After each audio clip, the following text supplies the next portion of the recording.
দাবিতে জেলায় জেলায় নার্সরা বিক্ষোভ ও পতাকা মিছিল করছে, এতে স্বাস্থ্যসেবা ব্যাহত হচ্ছে। ভোগান্তিতে পড়ছে সাধারণ জনগণ। অন্য জেলার মতোই মানিকগঞ্জেও নার্সদের বিক্ষোভ ও পতাকা মিছিল কর্মসূচি পালিত হয় নার্সিং ও মিডওয়াইফারি সংস্কার পরিষদের প্রধান জনাব শাহিনুর শাহিন এর নেতৃত্বে।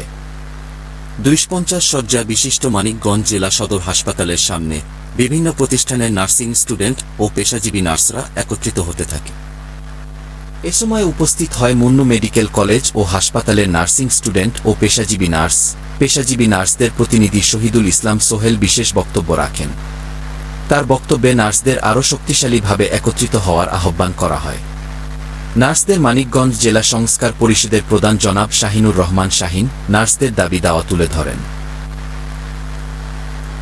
নার্সিং ও মিডওয়াইফারি অধিদপ্তরের মহাপরিচালক ও পরিচালক এবং বাংলাদেশ নার্সিং ও মিডওয়াইফারি কাউন্সিলের প্রেসিডেন্ট ও রেজিস্ট্রার পদ হতে প্রশাসন ক্যাডারদের অপসারণ, উক্ত পদে উচ্চশিক্ষিত ও দক্ষ নার্সদের পদায়নের এক দফা দাবি অবিলম্বে মেনে নেওয়ার হুঁশিয়ারি দেওয়া হয়।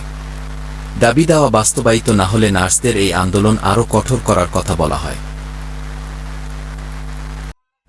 মেডিকেলের যেকোনো তথ্য ও সেবা অথবা নিউজ পেতে Manikganj medical service and nursing home care page এর সাথে থাকুন। নার্সিং পেশাজীবী ও স্টুডেন্টরা সর্বোচ্চ শেয়ার করুন। ধন্যবাদ।